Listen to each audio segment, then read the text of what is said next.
Asa Rehman has got up at like 5:30 in the morning. Oh, he's to crazy. join us, and he's joined this. What's his name again?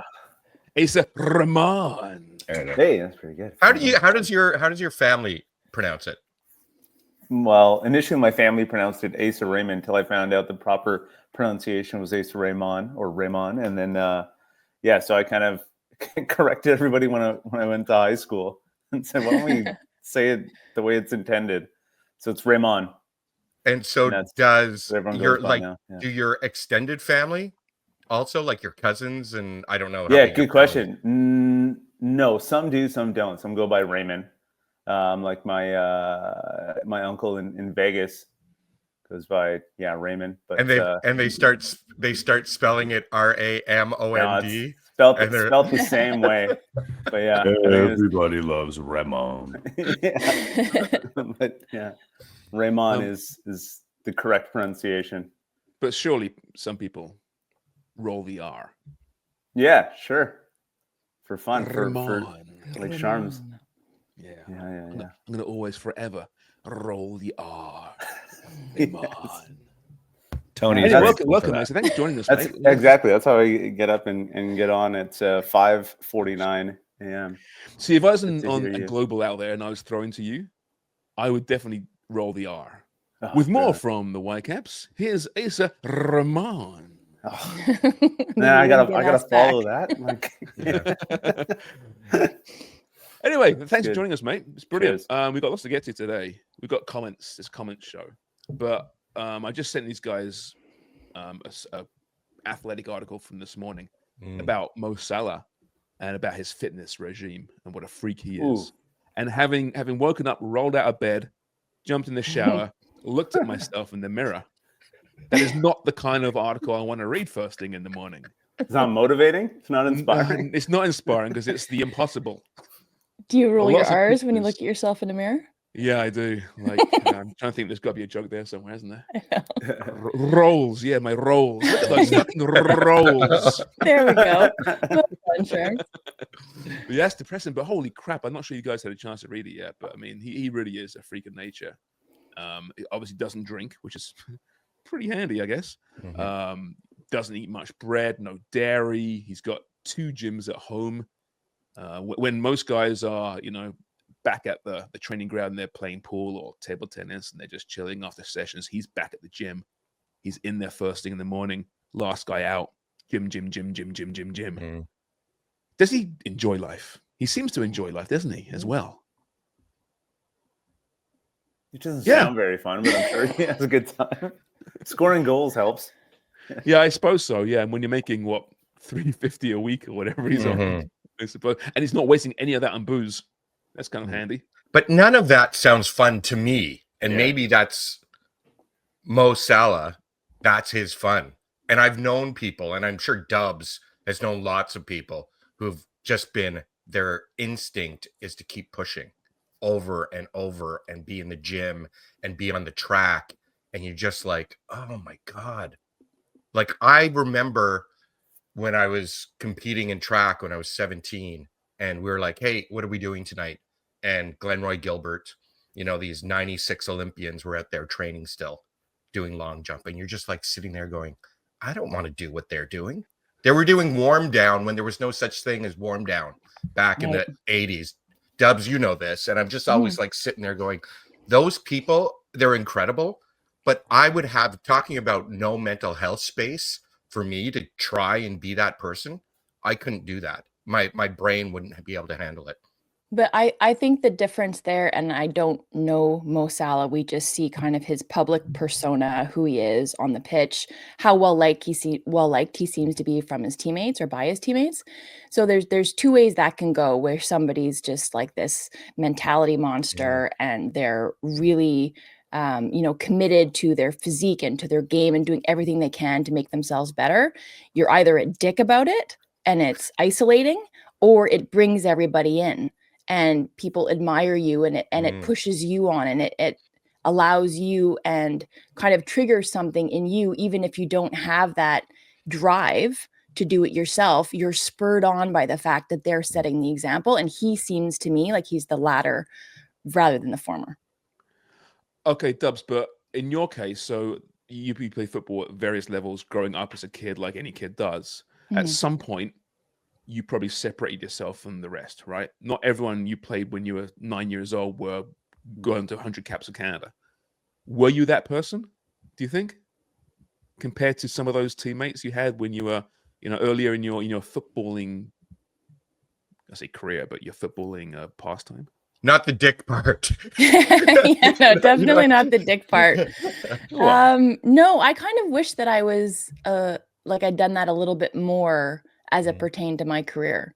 Like I think I could have committed myself a bit more to the off the pitch and to the skill work and to the shooting and working on my weaknesses a little bit more and to refine them. But like when I was growing up in like the development phase, I was the sporty kid who liked to play all sports, and I clearly was an athlete, but I was never the best. And I've spoken about this before. It was until I got into running and I realized that I could train myself to be really good and that I had a certain threshold, whether it was mental or it was also obviously I had some physical gifts because you had to, like I could run for days. I always had a really good engine, but that I could then apply that to the sports that I was already playing where I was pretty good. And that mentality in running to push myself and to live in that discomfort, I applied to the rest of my sports. And that's when I saw like an exponential growth in my game because it was the application of that, whether it pertained to technical work, skill work, or the running and creating that base in terms of my aerobic capacity and just always, being somebody who was going to outwork the opponent. Like that was always foundational to my game. but Asa, I think, it's well put, but I think that is also an example of the elite athlete, how they don't quite understand what it's like for the rest of us. Yeah. Right. Because to get to the level that Dubs played at, or, let's go to the, even further, Mo Salah, you have the discipline, you have the work ethic, you have to have that. But there's also that talent that the likes of you and I mean, you're a good footballer, Asa, but you're not professional. But we can never have that.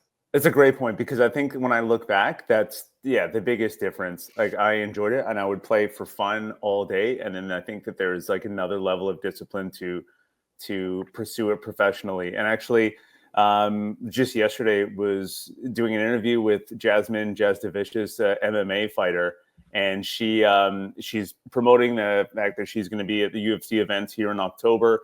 So she was, doing rounds, meeting with media. Great person, great personality. She went to the Whitecaps training as well. And she told me she was heading to the Whitecaps practice after. And I said, oh, yeah, you played some soccer growing up as well. So she got into MMA a little bit later in life, I think in her 20s, and played all sports growing up. And then all of a sudden something clicked and decided to pursue MMA professionally. But up until that point, it was everything for fun.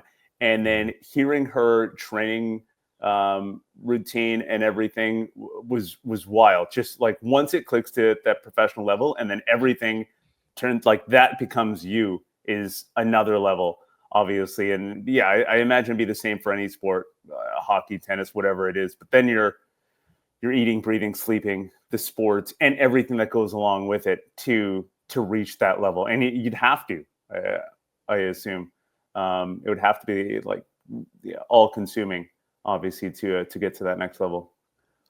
I think you also get those professionals, those great players who they lean on their talent more than their discipline, and we know who they are, right? You get them occasionally. I don't know if Diego Maradona was the best trainer, right? I don't think he was. I doubt it. But he was. His talent was so otherworldly. Mm-hmm. Yeah. It carried him to the heights that made him arguably the greatest player to ever play the game. When you get a Leo Messi or a Ronaldo, I think have that perfect balance.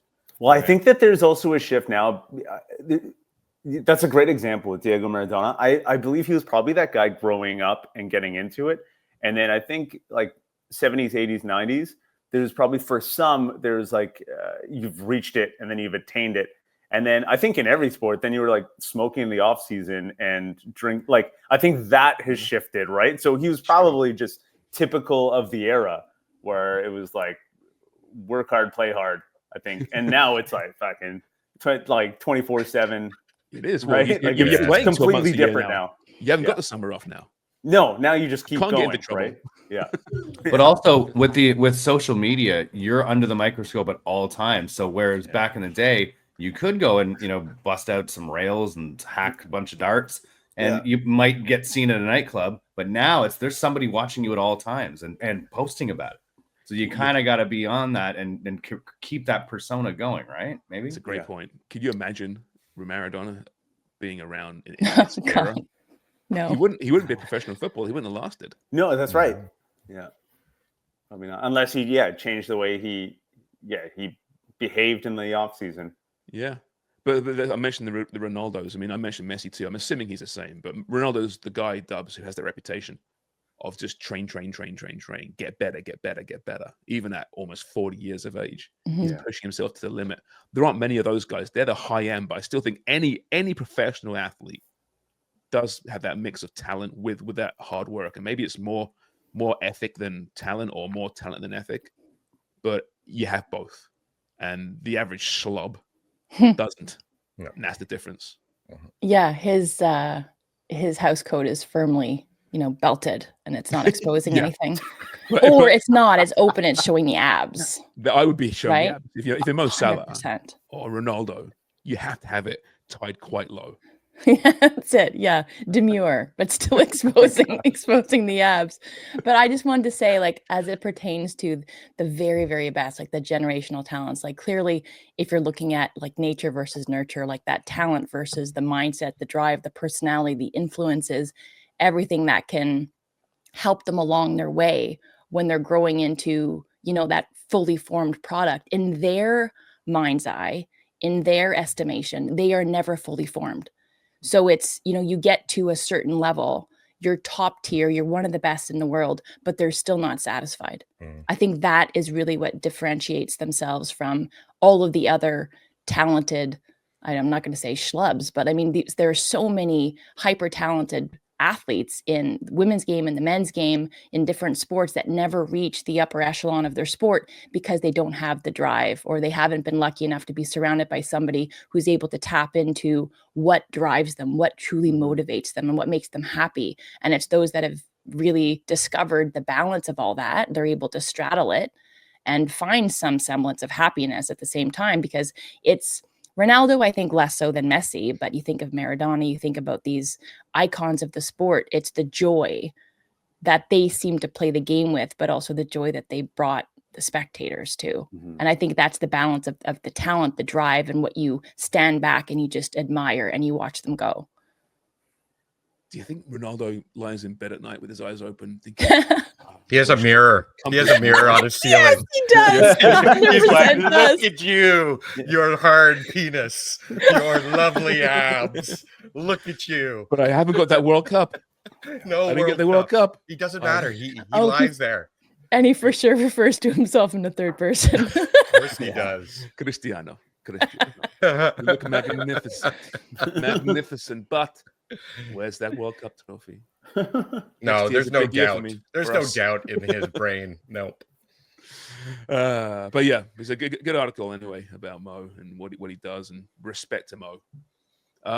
You guys should have him on the show. Ask him. Find out. We'll get him on. We'll make the Yeah. request. There you go. Yeah, we'll do that. Well, we'll put a request in for Thomas Müller last week, so you never know.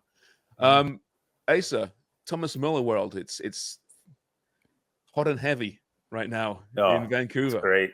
It is great. Is the buzz still there? Oh, Speaking of yeah, great still. world-class athletes. He's incredible. Yeah, and then the buzz is definitely still here. I mean, it's been a whirlwind since he arrived at the airport just over a week ago now, and then had the unveiling on the Thursday, training on Friday. It's been awesome. All the media was great. The German media was incredible. It was just nice to see. I think the spotlight on Vancouver and the Vancouver Whitecaps. Good to see him in action. Good to see him get that goal that was disallowed. But yeah, everything is kind of exceeded expectations. And I think we've talked about this or joked about the fact that this is good for business, and it's so good for business. Like just seeing an uptick in interest for everybody, like all the bloggers and podcasters, and even the attention we're giving at Global has been great. Like, Oh, wow. usually there's, hockey obviously runs everything in Canada, but it feels like there's a bit of a shift in that, they're understanding the international attention that this is getting. I think that the stories that we're posting are getting international interest as well. So that's great. And hopefully it means that, we'll get to cover this thing a little bit more, and there'll be constant attention on the Vancouver Whitecaps. So it's been great. Like, and Jeff Mallett, we had co-owner Jeff Mallett. He spoke at the unveiling, so chatted with him for Global. He was on our pre-match show. So we're just like, everybody is coming out and wanting to talk about this team right now. And Asa, was Jeff Mallett wearing a robe? No, he should at the unveiling, right? Like very. And could you see his mallet? He's not one for an interview. He's a pretty quiet guy, so that he's stepping forward here. Yeah, no, exactly. They've all been pretty quiet as far as the owners go, especially with the team being up for sale, stadium discussions, all the rest. But he was front and center, at that unveiling, and he was not in a robe. So I'll see if maybe he wants to attend the next one in a robe just for you, Wonger. And he was willing to answer all the questions, and get into it and talk about the fact that they are not looking to sell this team away, but rather find an investor and a partner. So that was really encouraging for Whitecaps fans, and all the moves that they've made since being up for sale kind of indicate that as well. If you kind of look back to hiring someone like Jesper Sorensen instead of going with just a simpler, cheaper option at that head coach position. And Jesper's kind of taking this team to another level, attracting good talent like Emmanuel Sabi, Jaden Nelson, and now the acquisition of Thomas Müller, and then a couple other players that are going to be announced here for the Vancouver Whitecaps. So it's all great. And it seems like this team is this ownership group is very committed to Vancouver and just looking for that extra that extra investment to build a stadium, and was not shy about that as well. The fact that they need their own stadium. This is essential for where they want to go and where MLS wants to go, really. So the sale, were they actually for sale? Were they just playing the game to get investment in? Have they switched their opinions? What happened here? Yeah, always for sale, but I think there's reason to believe that they might have switched a little bit, but I feel like this was always the play, just from what I've seen. So I haven't publicly said which way they went or what they were intending initially, but the way I see it, this made the most sense if you were seeking investors for the stadium. So that's kind of, that's how I interpret it. It's the fact that that was kind of always the play, to get someone to buy into, to take this team forward. You're talking about, we'll get to Müller again shortly, but I know you put a tweet out earlier this week. Sebastian Schonlau might be on his way to Vancouver. I'm just seeing here that our good friend of the show, Har, has tweeted out Bjorn Inge Udvik. That's Har journalist, by the way. You should follow Har if you're listening for more Vancouver Whitecaps and any kind of football commentary. She's fantastic. Bjorn Inge Udvik from Salzburg could be on his way. I mean, these are more. I mean, the window closes soon, but I mean, they're making a push here. Are these deals actually done or close? Where are we at?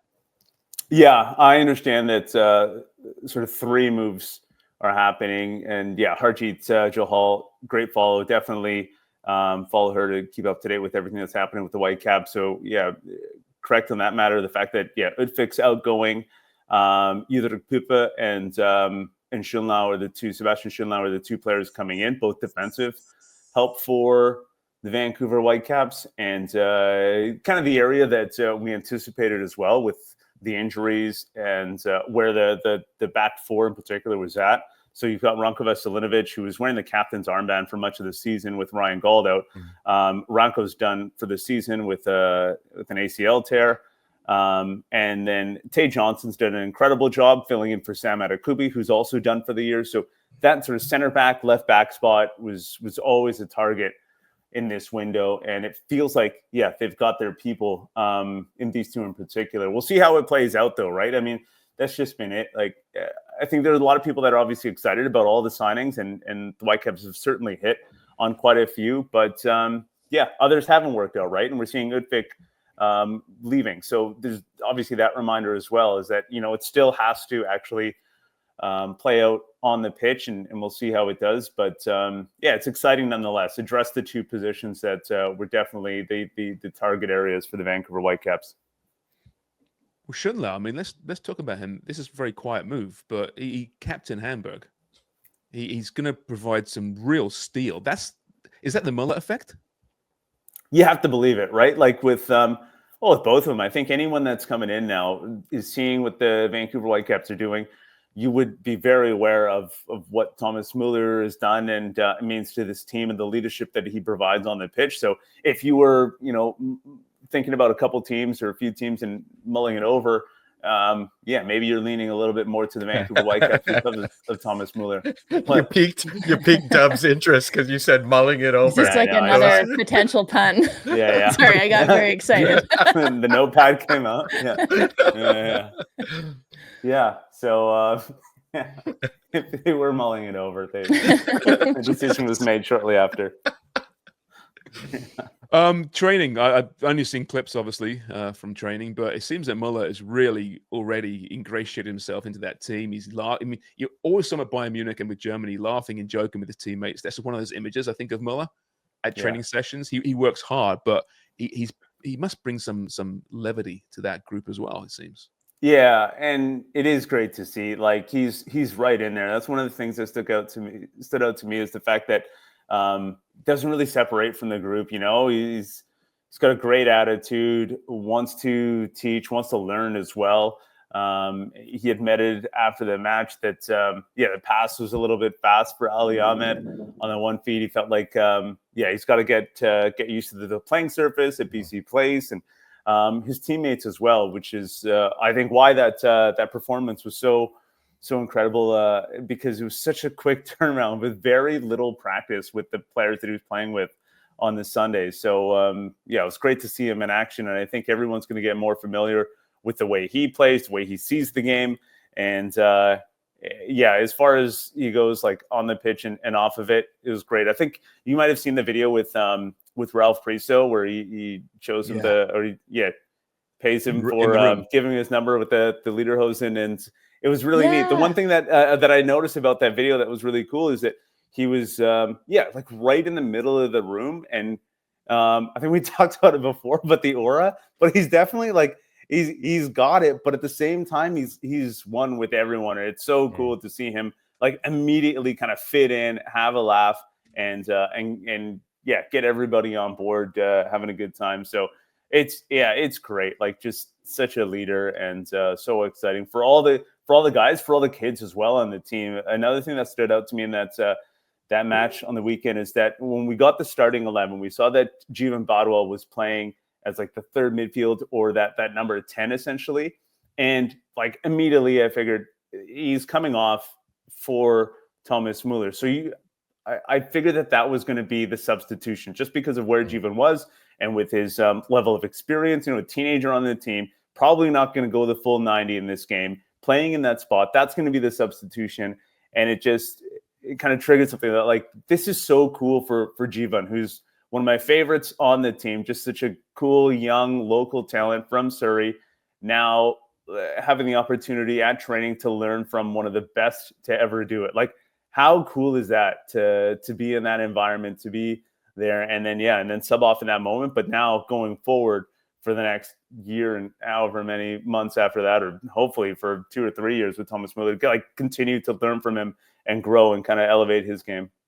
I think what's cool too is it goes back to our discussion about these generational talents and their work ethic and the way that they are off the pitch, is that you're talking about his aura. It's almost like everybody's not only basking in it, but it's a Whitecaps aura now. It's not just a Thomas Müller aura, right? That's what he's instantly brought to them, in addition to credibility, which I think they were already garnering of their own merit. But what do you think for this weekend's match against the St. Louis, I believe? Do you think that Sorensen is thinking he might start, or is he going to be a sub again?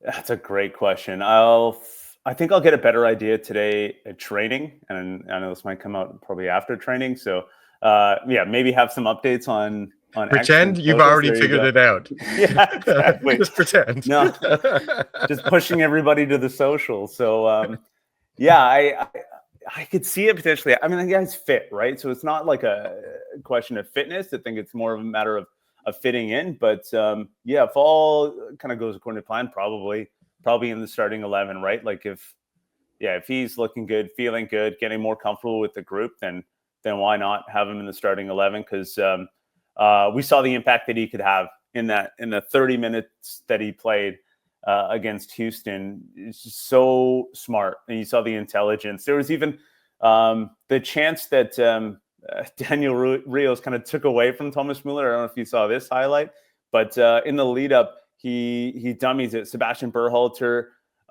gets the next touch to it, but maybe doesn't anticipate it the way Thomas Müller would have expected. Like watching back on all these sorts of things, like he's just playing so quick, processing things so quickly. Still, Berhalter gets there. They end up, executing this play, and it almost sets up an opportunity for Thomas Müller. But there's just these moments where the more they play with each other, the more they'll get familiar with each other. And I'm so excited for this weekend because I think he could start and get more than the 30 minutes that we saw last week at home once again. Well, Sorensen has another couple days to muller it over. So we'll see. There it is. Well done. You were just waiting for that, hey? Yeah. Check. I don't want to cause a division in the locker room here, right? But Thomas Müller gives Ralph Priso some lederhosen for getting his number. Ralph, what are you doing, man? Do you know there's a history of professional athletes giving far more than lederhosen for a freaking number, right? Yeah. We're talking cars and Rolexes for numbers. I'm just reading here that the Raiders' Ashton Genty, $100,000 to get his number when he went to LA. Lederhosen. That would have been the play in the video with the social media team there, everybody there. You walk up in front of the class, you're offered this gift, and you just throw it down and be like, no, I don't think so, Tommy boy. No, that ain't happening. Well, maybe they're just in the pockets of the lederhosen. And maybe perhaps, Ralph, you want to check the pockets of your rides? And there's a freaking $100,000 Rolex in there. It's pretty good, Sharms. That's pretty all good right. German, I think. Yeah. Not bad. Is your father German? Is your mother German? You're not German. You're not German. But right, seriously, Ralph, go back. You have to negotiate here. I'll be telling you, no chance. I'm not wearing those freaking things. Where's his agent when you need he already an wore agent, it. I think right? he wore it to the game. I think it was. Did he? Did he? Yeah, that is amazing. Amazing. I would have put them on for training. That is great. We had some comments actually about the Caps here. So Johnny Ray says, attended the game, his first Caps game ever. Love the experience. I definitely went to buy a Müller shirt at $260. It was a hard pass. Seems like gouging. Johnny, it does. Yeah. Is that what it is? Is it $260 now? Oh goodness, I guess so. Gosh, Oh, you didn't even have to muller it over. He knew right away. Right away. Straight up gouging. Yeah. I mean, that's worth more than a pair of lederhosen. Yeah, Talk about getting later hosed. Oh, God. Right, good, wasn't he? $260 for a sock. I know they're expensive. That is, it makes me vomit in my mouth a little bit. Yeah, I always wonder about Come this on, sort of people. stuff though too. Like I wonder if it's just age with like, I don't know, going out for dinner, doing anything. And every time I'm just like, it's how much now? Yeah. Like, am I just that old now? I have no idea. I went to Costco yesterday, right? And speaking of being old, but usually I come out of Costco and the years pass. I feel pretty good about that. Look how much stuff we got for that amount. Jesus Christ. I mean, it's not other grocery chains perhaps, but spend a fair amount of money. Anyway, away from the grocery situation, Carrie. We saw Carrie last night, actually. We'll get to that one. Yeah. I was so excited to see Ali. Nelson and White were on fire in the first half, aggressive and attacking Houston's defense in the end. White seemed to run out of steam a bit in the second half, but there's no quitting Nelson. He has an engine for days. Wild to see Müller on the pitch at BC Place. I dropped the $45 for a scarf. It's $45 for a scarf now. Yes. Jesus. Just get the scarf outside from the dude who's just outside the Yeah. the ground perimeter, right? In the open robe. In the open robe.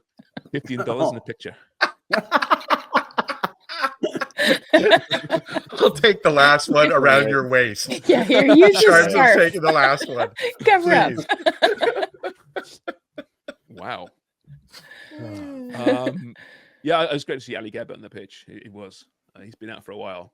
Kind of overshadowed, right, when Müller came on. But subbed on at the same time. But yeah, great to see Ali, and looks like he's feeling good, and he's such an important part of this group going forward. I think that when we talked about the acquisitions that they made on the defensive side of things, the offensive players still need to play their part, and Thomas Müller is. So the reason why Thomas Müller works so well in Vancouver is because of the supporting cast, I believe. So it's because of guys like Jaden Nelson and Ali Ahmed that I think that, could really work out. And we were close to seeing Müller set up Ali Ahmed in that last match, but it's going to be moments like that where, it's people kind of working with Thomas Müller to make it all click. And the Thomas Müller goal as well was set up nicely by Brian White. And if only the referee read the room and understood that, for all the calls referees get wrong, this is the one they decide to get right. Come on. If you weren't a reporter / journalist / podcaster, would you be fanboying it right now? Or how close are you to fanboying it over Müller? I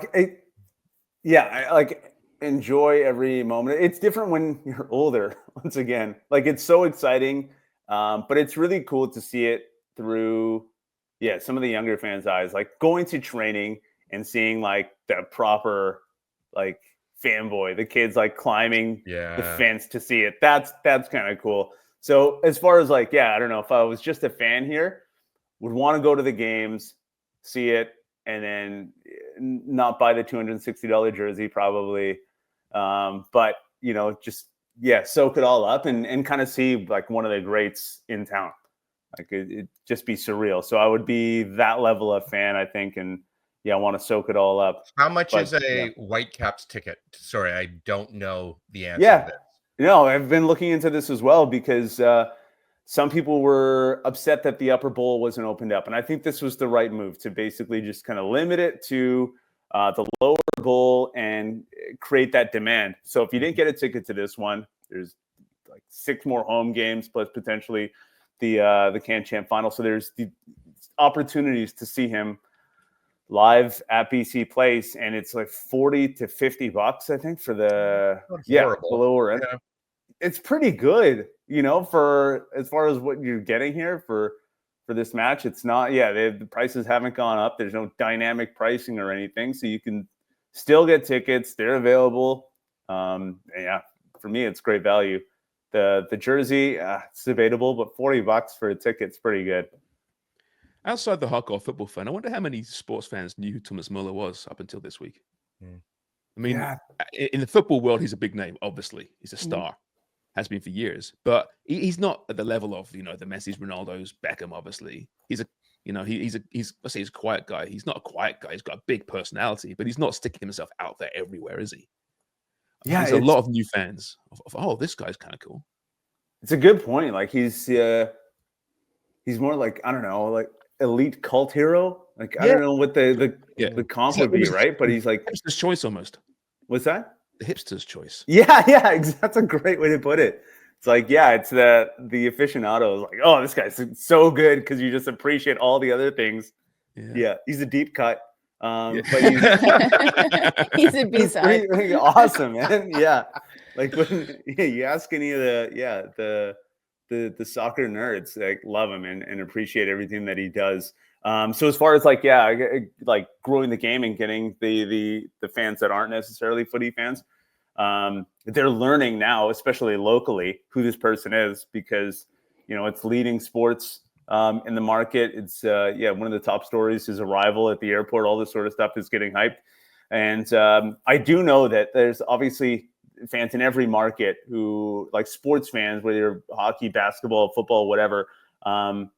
have an interest in other top sports stories. So I do think that this is moving the needle in that regard more so obviously than like your Stuart Armstrong type signings here. So that's been great because you are getting more talk at the grocery store about, you know, Thomas Müller, what he means, who he is. So if you didn't know who he was, you're starting to learn. He's vinyl, right? Yeah, he's vinyl. Yeah, exactly. You got to find Thomas Müller in a really funky, cool store. Right? Yeah, that's right. You're not going to Costco for Thomas Müller. No, exactly. Right. Yeah. I totally forgot about Stuart Armstrong. Yeah. No, and oh yeah, he was there. Yeah, but he's the one that I've kind of before Thomas Müller stepped on the pitch for the Vancouver Whitecaps, he's the type of player that I was kind of looking at as far as how he might impact the team, because Stuart Armstrong isn't super fast or anything and nowhere near the level of Thomas Müller. But that match against Portland, you could see that he came from like a very good level, understands the game, reads it so quickly, great touch, good understanding. And the playoff match against Portland, he was just firing on all cylinders, setting up Ryan Gauld. The connection was great. So it kind of, for me, it gave me a taste of like how Thomas Müller could fit into this group. Just everyone playing off of him, popping up in the right places at the right time. And exactly what we're seeing here. But with respect, if Thomas Müller's vinyl, Stuart Armstrong is what, like a, I don't know, CD? Oh, Maybe. so rude, but I feel like, Like, the cassettes that you're just like rummaging through. I don't think it's a cassette. No, because he's better than that. Yeah, okay. Yeah. Right, CDs weren't around actually for that long, like Stuart Armstrong, but they brought a clarity to music that perhaps we weren't used to. And I think Stuart Armstrong, unless you had a crappy disc in. If you had a crappy disc in, then skipped a bit. Yeah. Maybe that's what. maybe in warm up. Yeah, that's probably what it is.